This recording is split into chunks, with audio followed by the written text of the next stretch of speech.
जय हिंद defence aspirants, welcome back again. My self Divyanshu Pandey. South China Sea की तरफ एक बार फिर से टेंशन्स बढ़ गई हैं और ये विवाद है चीन और ताइवान के बीच का, जिसके बारे में हम आज की इस वीडियो में जानेंगे। तो चलिए शुरुआत करते हैं। डियर डिफेंस एस्पिरेंट, हम जानते हैं कि भारत का पड़ोसी चीन कई देशों के साथ विवाद में बना रहता है और चीन चाहता है कि ताइवान को वो कब्जा करे। और लगातार पिछले 2 वर्षों में हम देख रहे हैं कि जो चाइना की मूवमेंट है ताइवान के तरफ, वो तेजी से बढ़ती जा रही है।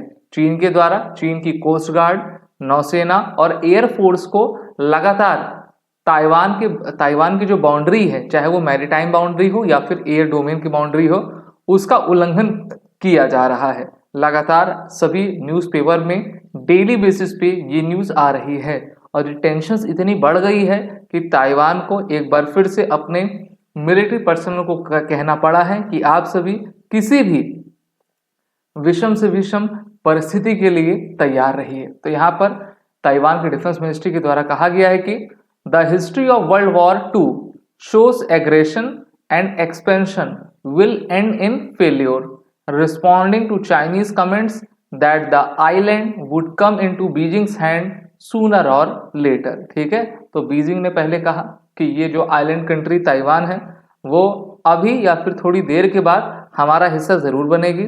वहीं पर ताइवान के डिफेंस मिनिस्ट्री के द्वारा कहा गया है कि वर्ल्ड वॉर सेकंड से सभी को सबक ये मिलता है कि ऐसे देश जो एक्सपेंशनिस्ट थे, अपने विस्तारवादी नीति के साथ आगे बढ़े थे, उनको हार का सामना करना पड़ा और वो असफल रहे थे। यानी कि चाइना को इन्होंने विस्तारवादी बताया और कहा कि अगर चाइना ऐसा करता है तो उसको हार का सामना जरूर करना पड़ेगा।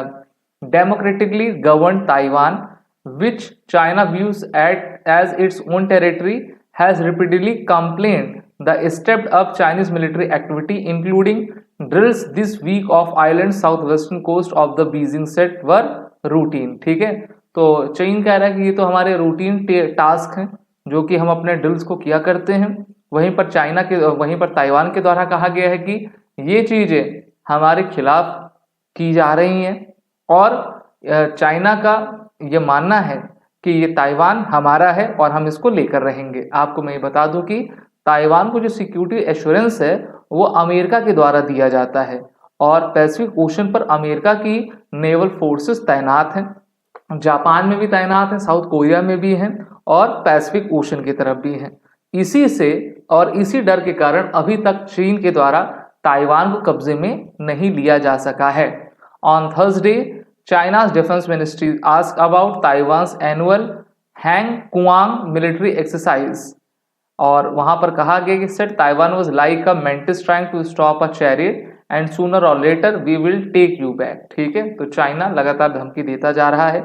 अभी इसी साल ग्लोबल फायर पावर इंडेक्स जारी किया गया था जहां पर विश्व की तीसरी सबसे बड़ी सेना के रूप में चीन था। दूसरे नंबर पे अमेरिका, रशिया, तीसरे पे चाइना, चौथे पर भारत है। ताइवान टॉप 10 में भी नहीं है क्योंकि एक छोटा सा कंट्री है, एक छोटा सा आइलैंड है। पहले ये पूरा एक चाइना हुआ करता था, लेकिन after the World war second Taiwan ने अपने आप को डेमोक्रेटिक रखा, रिपब्लिक रखा। वहीं पर चीन के द्वारा अपने आप को कम्युनिस्ट रख दिया गया। किसी प्रकार का इलेक्शन चुनाव चाइना में नहीं होता है। Taiwan's defense ministry said in a statement that China has recently been accelerating its military threats in the region, destroying the status quo of regional stability, and has become the biggest troublemaker in the international community। और इसी के खिलाफ Philippines international criminal court गया हुआ था, जिसको international criminal justice भी कहा आपका करते हैं, और आईसीसी के द्वारा चाइना के विरुद्ध स्टेटमेंट जारी हुआ था, लेकिन चाइना ने उस जजमेंट को मानने से इनकार कर दिया।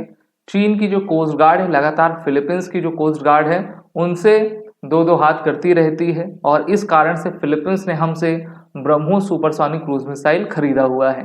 ताइवान को अगर आप देखोगे तो वर्ल्ड में सबसे अधिक जो सेमीकंडक्टर्स का प्रोडक्शन होता है वो ताइवान के द्वारा किया जाता है। This year marks 80th anniversary of World War II, and history has proven that any form of aggression and expansion will end in failure. The actions of the communist military in recent years are repeating the mistakes of the invaders and pushing China towards defeat. ठीक है, यानी कि जो invade करेगा वो असफल हमेशा रहता है, और ये इतिहास ने पहले भी सिद्ध किया है। Taiwan's military is strengthening its forces to safeguard sovereignty, ensure freedom and democracy, to collaborate to maintain security and stability in the region. तो ताइवान की मिनिस्ट्री के द्वारा ये आपका कहा गया है। और अगर हम बात करते हैं वर्ल्ड वॉर II की, so the full scale Japanese invasion of China in 1937 that preceded the World War in 1939 is a touchy historical subject in the both China and the Taiwan। और आपने देखा होगा कि जापान के द्वारा Pearl Harbor में हमला कर दिया गया था, जिससे कि अमेरिका को इस युद्ध में कूदना पड़ा, और उन्होंने जापान के ऊपर 2 परमाणु हमले किए, जिससे कि जापान की हार होती है।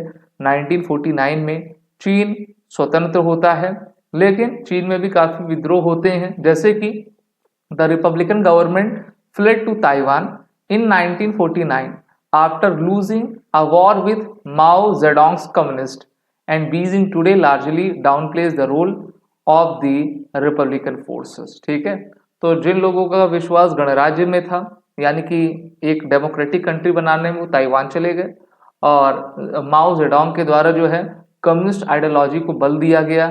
उसने एक तरीके से साम्यवाद, समाजवाद को ज़्यादा बढ़ावा दिया, और इसी के समय में भारत और चीन का युद्ध 1962 में हुआ था, जहां पर चीन के द्वारा तिब्बत की भूमि को अधिग्रहण कर लिया गया, कब्जा कर लिया गया, और उन्होंने बहुत से भारत के इलाकों को भी आपका जीत लिया।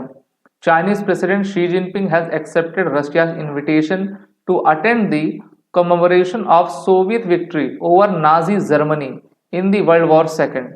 रशिया मीडिया से, ठीक है, तो चाइना के जो प्रेसिडेंट हैं वो इस 80th एनिवर्सरी में जाएंगे।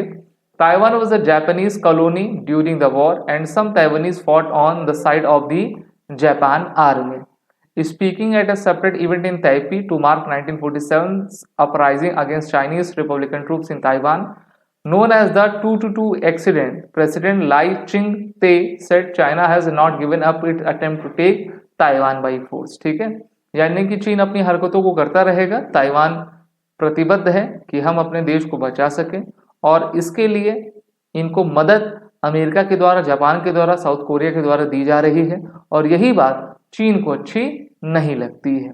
अब वीडियो अच्छी लगी तो लाइक शेयर करें। These are the courses providing by us, जिसमें Sainik school, SSB interview, ND, CDS, MS, FCAT सभी कोर्सेज अवेलेबल हैं। वॉरेंट कोड का भी यूज करें। जय हिंद। अगर आप एक डिफेंस एस्पिरेंट हैं और SSB interview, NDA, CDS, FCAT जैसे एग्जाम्स के लिए प्रिपेयर कर रहे हैं, तो आप SSB क्रैक एग्जाम्स के कोर्स को चेक करना ना भूलें। आप हमारी लर्निंग एप्लीकेशन को Google Play Store से भी डाउनलोड कर सकते हैं।